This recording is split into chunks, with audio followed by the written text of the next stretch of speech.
Welcome to the Pickleball Innovators Podcast, which shines a spotlight on the movers and shakers in the fast-growing pickleball club space.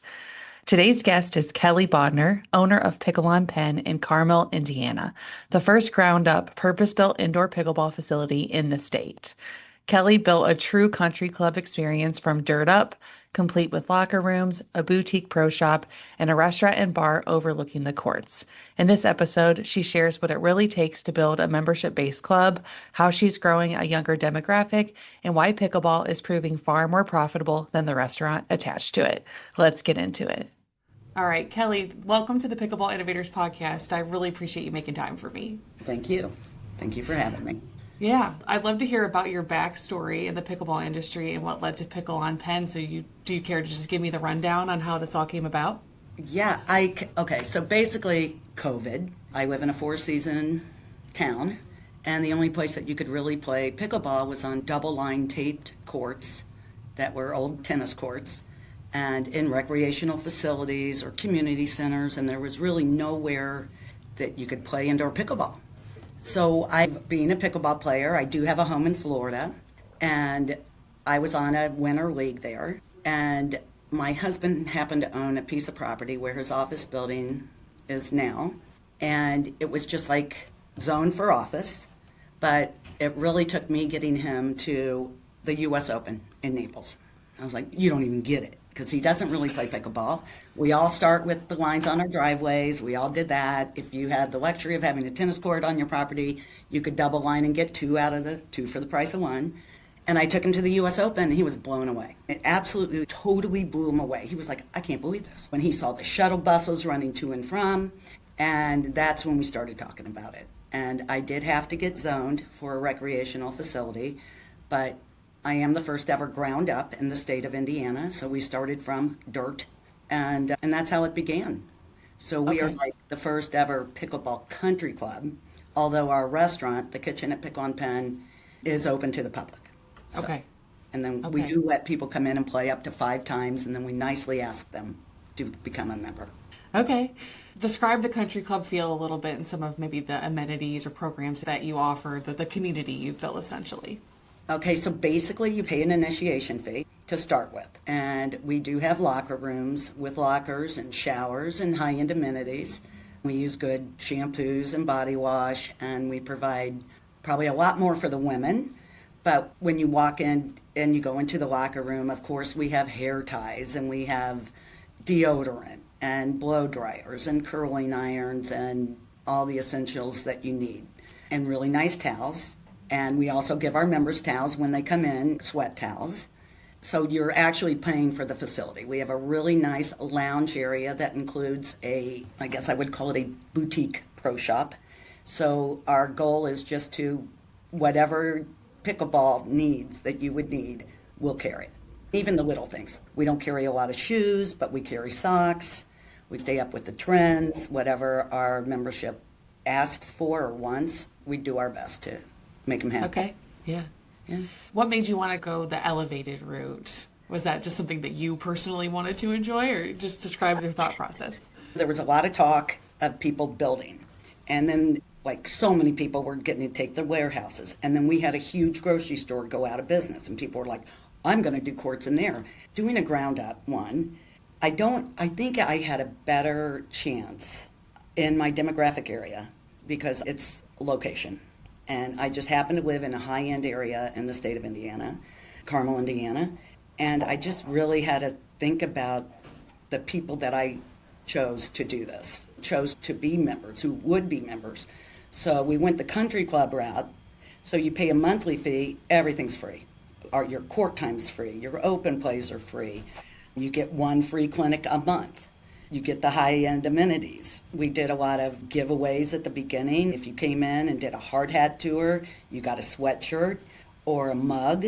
I think I had a better chance of selling at a more affluent crowd, basically. So we went the country club route, except for the kitchen. So the kitchen at Pickle Penn is open to the public, but it's really there to cater to our members. Because I never thought I'd make money at pickleball. If I didn't have that 3-way liquor license, or a restaurant, come on. So I think it's what I could sell. Yeah. So the restaurant and bar component you feel has been a huge key to your success? No. Okay. I'm 100% making money at pickleball. And Okay. it's been really challenging making money at the kitchen. Okay. It's helpful and it's convenient, but it's been a challenge. We're not getting worse. We're definitely getting better, but yeah, let's see, 16 months the kitchen's been open. And we're just now like turning the corner. I know the restaurant industry, I'm sure it's a tough one anyway.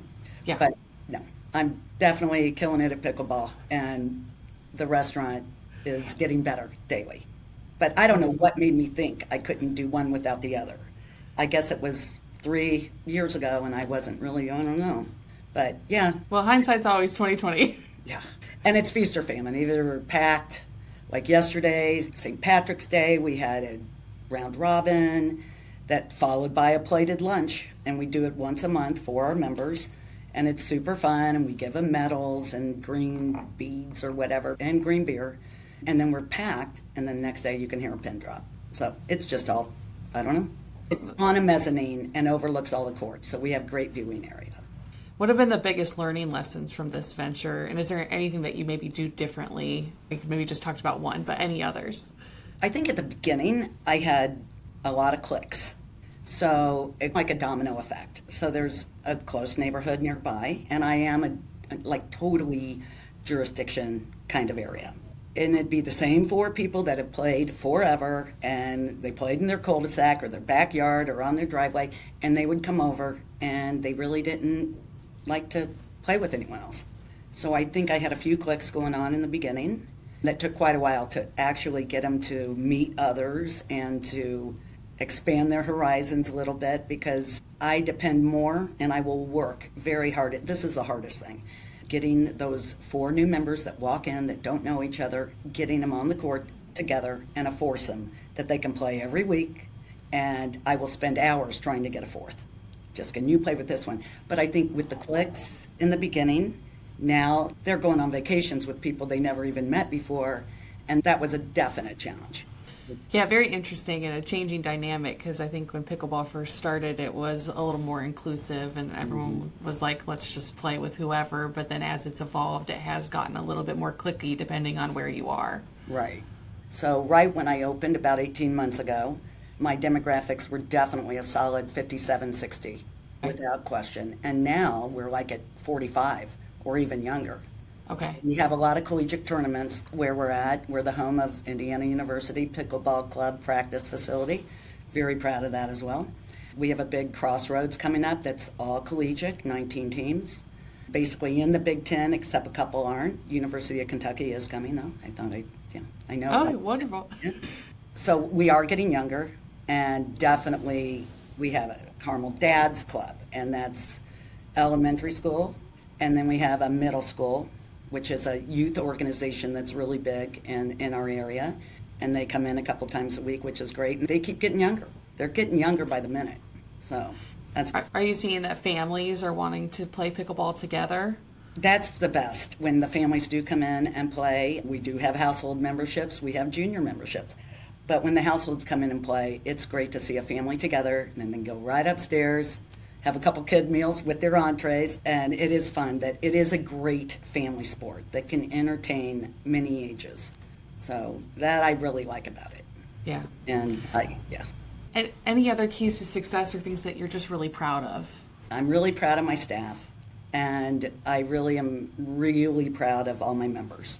And I think it's, again, you'll listen to them, and sometimes they want to talk to you, and you think, ooh, what I do.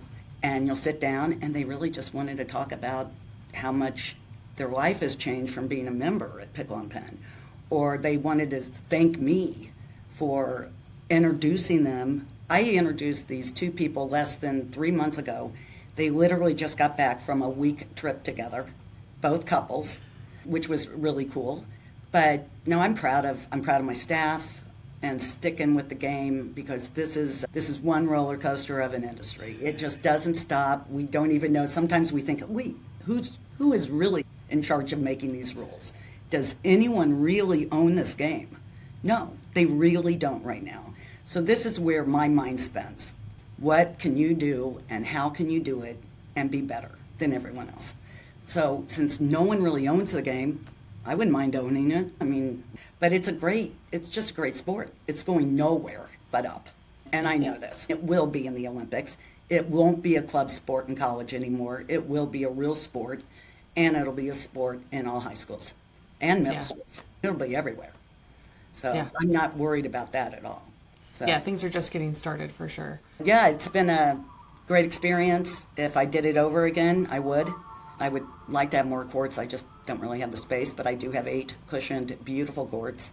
And but I would definitely do it again. It's been quite a purpose for me to have. Yeah. What's your biggest piece of advice for an operator who maybe is looking to get into this industry, or maybe one who's looking to just grow and excel? I think if you go with the saying, like, never get emotionally involved in an investment, I flunked. I totally got emotionally involved, and I thought I was going to do this and make it an investment. So really choose what you're doing, and if you are the owner and going to be the face of the operation, be present. Walk around, say hello.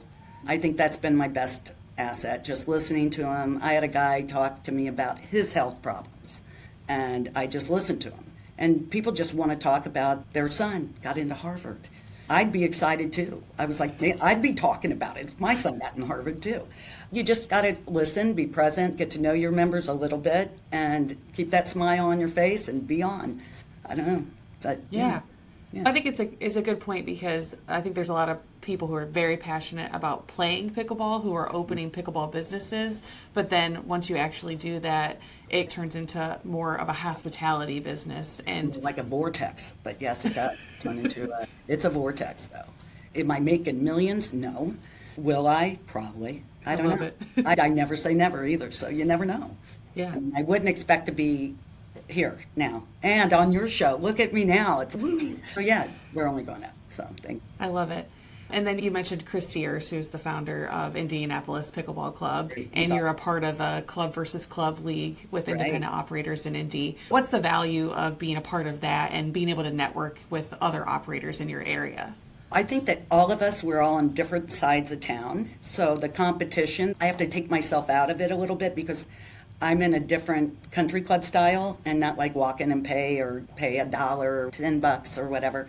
But what I like about this inner club is people actually get to go and see these amazing players that they think they know them all because they play at one club. And then they go, and any one of Chris Sears' teams, he's solid.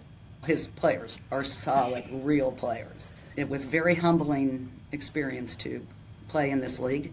In our mini, we've had, it's very humbling for our players at Pickle and Penn, but it was good for our players because they think they're great until they play the same duper rated people, and then no. So they have a lot to learn, and it's great to just interact with all these new clubs and everyone meeting more people, because that's what it's. How many people play pickleball now? 30 million?